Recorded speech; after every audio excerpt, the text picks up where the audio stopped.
JJ, I guess we're ready. Oh, you guys good? Okay. Yeah. Ready? Well, I mean, another year, but is this one different? I mean, Coach was just talking about all the hype you've been getting. Is this off-season been different? Is this season different for you? I mean, the offseason definitely looked a little bit different. Just kind of trying to focus on ways to honestly drown out some of the hype noise, whatever you want to call it. So that was a little bit different. And then obviously just trying to come back healthy from the hamstring injury that I had in the summer. So that was a lot of rehab and stuff like that. And then honestly just trying to find some ways to improve physically, mentally, working. Got like a sleep studies, trying to get the sleep figured out, just trying to find ways to get better. The season, I don't think it's honestly too different besides the fact that for me it's Coach Mays' last year, so I know the guys really want to give him a good send-off. We know it's an important year. We have the squad to do something cool, so we've been working really hard to do that. But for me, it looks pretty much the same. We're just trying to compete and win some games. What was the USA baseball experience like, and did you play any other off-season baseball after that, or? Yeah, so I started off at the Cape playing for the Chatham Anglers, which was really fun, and then I went to USA. The USA was a pretty crazy experience, just kind of with the level of competition that was there. Obviously playing with, some teammates that pretty much everybody knows, like, Jack Caglione from Florida. Some of those guys, too, were just incredible to meet. And then obviously playing like Team Japan and Chinese Taipei. It's pretty cool. The Chinese Taipei ranged anywhere from like 18 to 35. Some of them had wives and kids. The Japanese were more our age, so they were college kids that were kind of draft eligible. So we got to face like the number one prospect in Japan who was going to get drafted that year, which is really cool. So it was just a really great experience on both ends. From an eyeball standpoint, obviously a lot of scouts and stuff there at the USA stuff. How does that prepare you for this year when you know every field you're going to go to this year, there's going to be a lot of scouts there for you? Yeah, for sure. It was great preparation. I think it was really cool. I honestly didn't even realize how many were there until I would see videos of like highlights that people would post later, and you could look in the stands and there's just like hundreds, and it's like, wow. So yeah, it's great preparation. Learning how to play in front of those guys is, it can be something. I mean, at the end of the day, you kind of just have to play like they're not there, because inherently they don't really matter, and you kind of just got to worry about winning games for your team. But it is good practice because, if you look into the stands and you see a bunch of cameras videoing you and people like that are judging and watching your every move, it can kind of get to you a little bit. So having that practice was definitely good and set me up well for the season. Go into an off season after hitting 446 and say, I'm going to try to improve? Yeah, so I think the biggest thing is obviously like the stats area could be hard to improve on, but there's other areas that you can get better in. So for me, it's obviously, like I said, physically, mentally, just finding ways to get better. So trying to stay healthier in all aspects, working on a little bit better mechanics, things like that, just stuff that makes me feel like I am a better player. And you never know, maybe the results don't replicate exactly how it went last year, but to me, I was kind of just having this conversation today. It was like I feel like I got better throughout the summer and the fall. So I'm definitely excited, looking forward to it. But yeah, just focusing on the process of trying to find a little bit ways to get better, whatever it may be. What is your hitting philosophy when you go up there? It kind of depends on the pitcher, but for me, it's pretty simple. I'm just trying to hit like a line drive at the shortstop's head. For me, it helps me keep inside of the ball, not trying to do too much, and just keep my direction. Try to pull for more power this off season to get there, or? I mean, definitely dabbled with it to try to work on it a little bit, but still for me, I want to stick to my main approach. So kind of working on the skill of pulling the ball for power, but my approach is still kind of consistent. Point, Coach Mays comes up to you and says, hey, JJ, we're going to need you to play shortstop this year. Kind of take me, what were your thoughts on it? I know you played it some in high school, but that was a few years ago. How's that transition been working out for you? Yeah, I think for me, I saw it as a challenge and an opportunity. Shortstops, people think it's one of the hardest positions to play, and so every team needs a good shortstop, and for me, it's opportunity to help my team win. So Coach Mays kind of explained it to me in our entry meeting, like, hey, we don't really know what the team's going to look like, but need you to get reps at short and be ready to play there. And that's kind of all I needed to try to work on that and try to better myself. If that's a spot that we have open that needs filled, I'm gladly going to do it, and I try very hard to do my best. So it's been something we've been working with our new infield coach, Coach Rasinger. So that's been a lot of fun. It's just transitioning and yeah, kind of thinking back to my high school days when I played there. Played third, second, short. If Hussey gets injured, could you play first, maybe catcher? First might be a little bit sketchy. I would say after those three infield positions, probably somewhere in the outfield. But still trying to pitch at some point? I know you. They won't. Yeah, they won't let me. Like I think I don't know what I'd have to do to let them do that. Let me do that. It'd be a lot. So that's still a dream of mine for sure. During the offseason, was there ever thought in your mind of possibly leaving and entering the transfer portal? No. Why? There's no reason. I mean, I came here to play baseball and to give myself opportunity to play close to home with people who took a chance on me. And I'm good to people who have been good to me, and the coaching staff and people here have been nothing but amazing to me, and they gave me exactly what I wanted, so there's no reason to leave. I can't imagine that stopped other schools from calling, maybe calling mom, dad, or No, none of that really, honestly. It was pretty cool. I think they probably knew that I wasn't going anywhere, so it was good. Difference from your freshman year to your sophomore year, was that just maturity, or did something click? What turned you into, the best player in college baseball from there? Yeah, I mean, I think it's a lot. I mean, maturity is a big one, experience, stuff like that, finding ways to get better, more confidence, working on mechanics, whatever it is. I'm obviously a very big faith-driven person, so I got closer to God, my relationship with that, which was huge for me, and just let me kind of take pressure off of myself and focus on playing for him instead of other people. So that was a big area that I probably don't talk about enough. But, I mean, there was a lot of different things. I think it's really just growth and maturity as a person, and yeah, that's pretty much it. Is it hard to accept what you've become? I mean, not accept, but believe what you've become? I mean, it's what I've become. I mean, there's a lot I have to do. I think I'm still just a college baseball player for me, so I try not to really think about too much of what I've done or who I am, because it's not really important. It's kind of just got to find ways to get better and play the game. And, obviously I have aspirations to play professional baseball, and I've wanted to do that as a kid, so I'm a long way from that, and I got a lot to get better at. do you think can teams pitch around you when you're hitting leadoff? I mean, I don't know if I'm hitting leadoff or where I'm hitting, so I don't know. Can teams pitch around me? Yeah, I guess they can try to. But, I mean, then again, they probably don't want to walk me because I'm a threat to steal bases, and I can end up on second and a hit scores me. They can obviously find ways to try to maybe point out somewhere that I'm struggling with this pitch and stuff like that, and try to really hammer that. But, I mean, it's college baseball, so it's kind of hard for pitchers to be perfect and stuff like that. So, I mean, at the end of the day, they're going to have to throw me strikes, and I'll be able to hit it. Honestly, what a team, how they decide to approach you is up to them. It's not up to you. But is that a worry at all that teams aren't going to give you an opportunity to hit, to swing at good pitches, to showcase, your talents? For me, it'll be a cool learning standpoint. I think it's a big thing is if teams are kind of hesitant to give me stuff to hit, I just got to be patient and take the walks.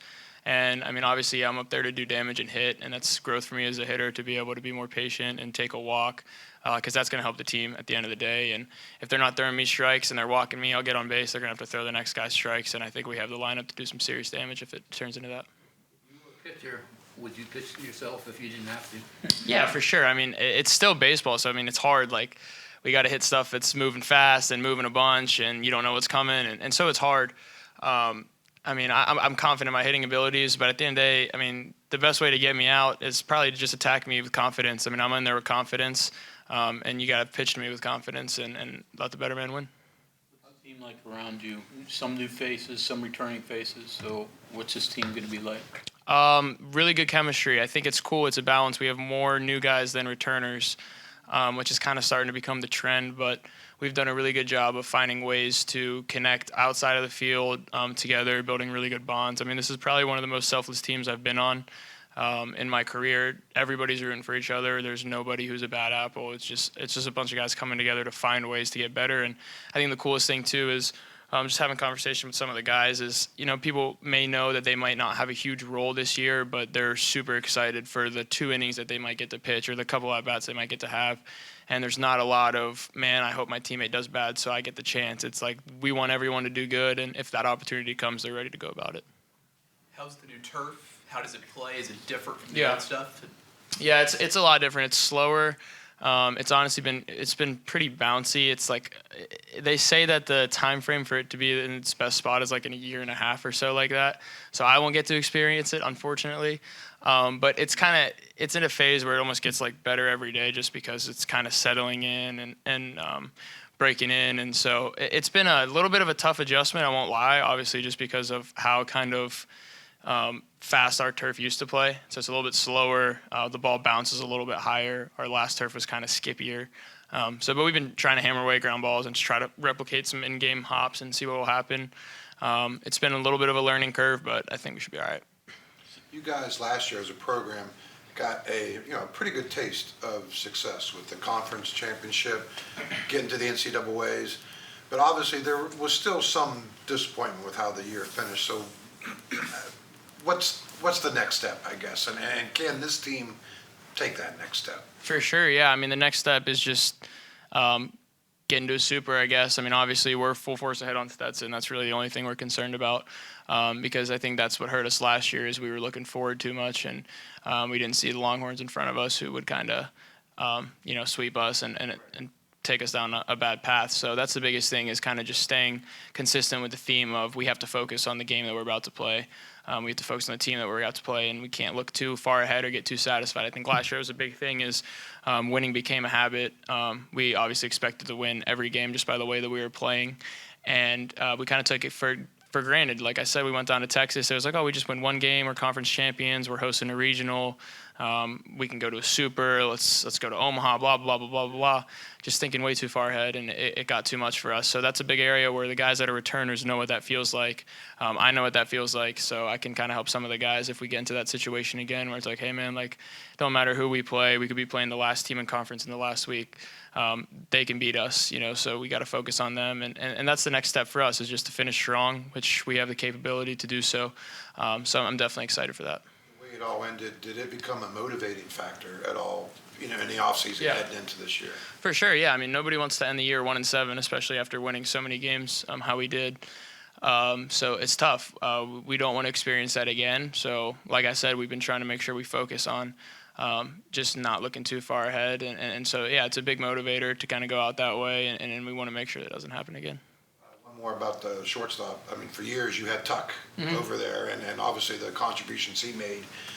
So you're kind of taking that spot now. So how do you break in a new second baseman and develop a kind of relationship that you and Tuck had? Yeah, I mean, it's tough. Tuck was my man. He's taught me everything, the ropes of the program, how to play, how to be a better person, how to be a better leader.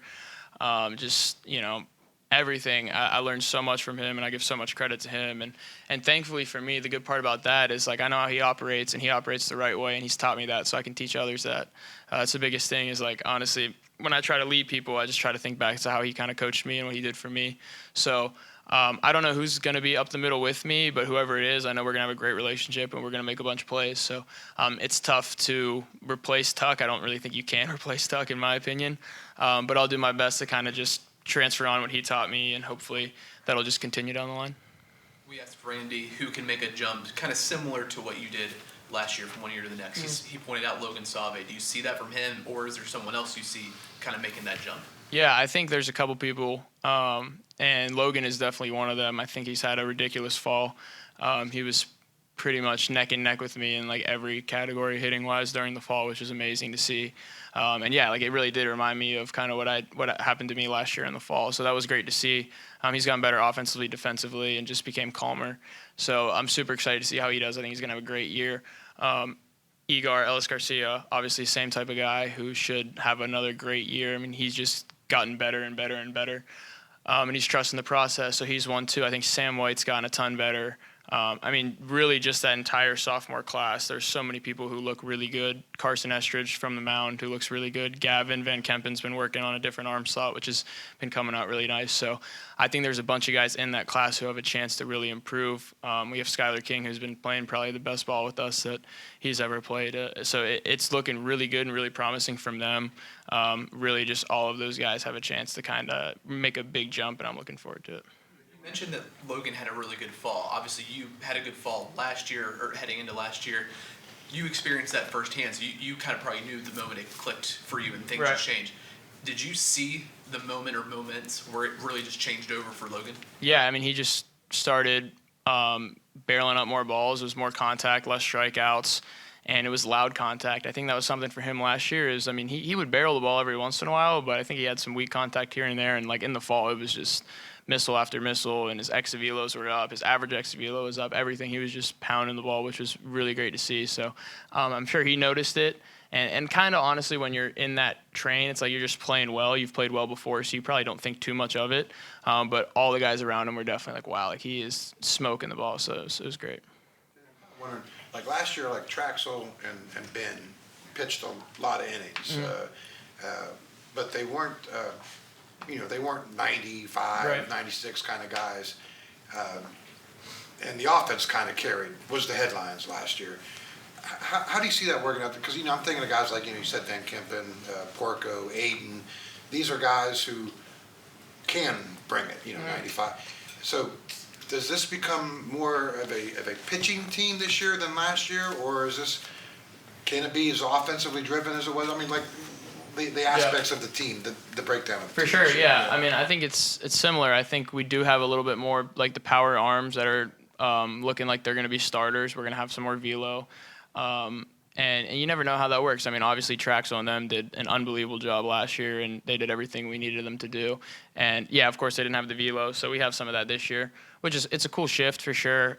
You think it'll maybe be a more dominant performance pitching staff starting wise, where more strikeouts, stuff like that. You don't know, but I mean, yeah, looking back on those guys last year was great what they did for us. So I think this year we have a chance to just be really well balanced on both sides of the ball, like literally everything. I think we have a chance to hit for a lot of power, good average. We should be able to steal some bases, and then the pitching too. The pitching's been looking really good. We've got a lot of good arms. And so, yeah, I think overall it's just going to be really well balanced, and we'll really see how it plays out. We might be more offensive, more pitching. Maybe our defense shines, whatever it may be, but it's looking like we'll be pretty well-rounded. Obviously, you and Grant came in here together as freshmen, and his power numbers have always been there. Right. Randy was saying that he's kind of cutting down on the strikeouts. He's become a little bit different of a hitter this year. Yep. Do you see that? And how different is he now? As you've been here 3 years with him now. For sure. No, this is the best he's ever looked, and it's pretty evident.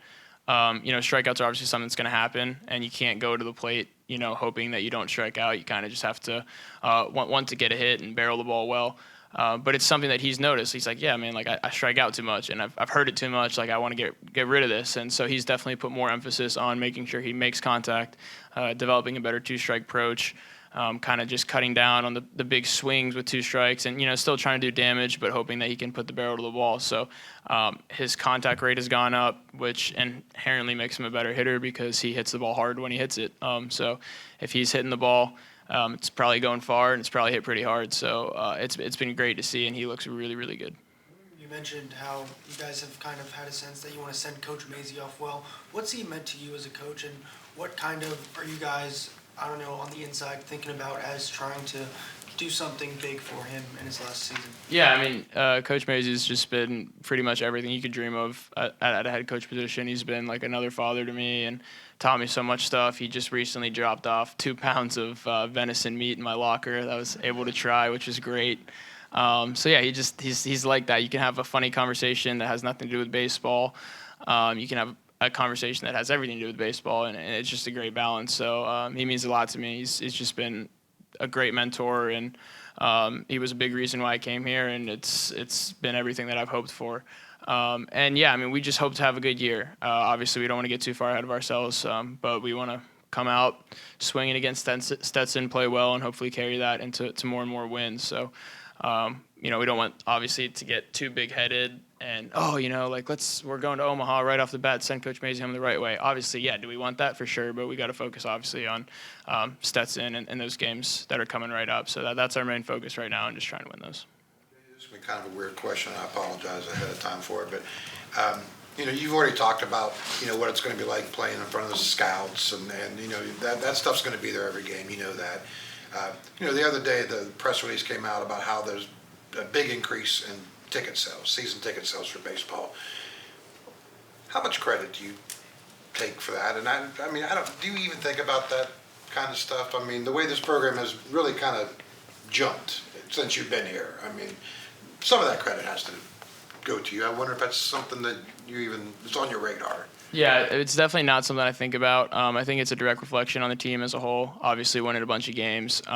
If I was having the success I have and we won 10 games, I don't think a lot of people would be coming. So I think it just has to do with the team as a whole. It starts with the coaching staff. And yeah, I mean, when the coaching staff prepares us the right way, and we have multiple players who are playing at a high level, and the team's doing well, I think it's something the fans will get behind. So I think that's where the credit goes for sure. Will you cook the venison yourself? I did, yeah. I just I threw it on the grill, but Coach Maisie had it prepped. Like, he vacuum sealed it, already had his seasonings in there. So all I had to do was cut it open and throw it on the stove, and then eat it. And it was great. Pretty good cook. Am I? I mean, I can cook stuff when I need to. Obviously, our schedules are so busy that I don't really like to go home after like a 6-hour day and cook up anything too crazy. But if I need to, I could do it. You had venison before? Was that your I had jerky. I'd never had, like, he called it venison burger, so I'd never had it like that before. It was great. Yeah, I think I ate like a pound and a half of it. Cool. If you go back to this point last year, like, the all Big 12 stuff came out and your name wasn't on it. And now you're the preseason, unanimous player and, projected to go this, that, in the draft.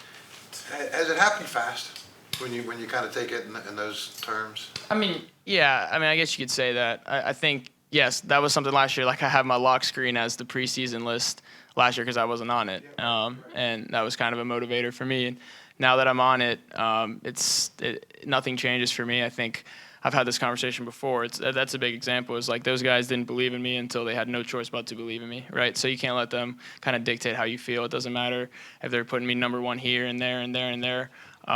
If I don't have a good year, I'm not going to be on those lists anymore. So to me, it doesn't matter. I just want to play well for the team. And if I do so and focus on that, the other stuff should take care of it. To motivate, right? I mean, Yeah, have to, for sure.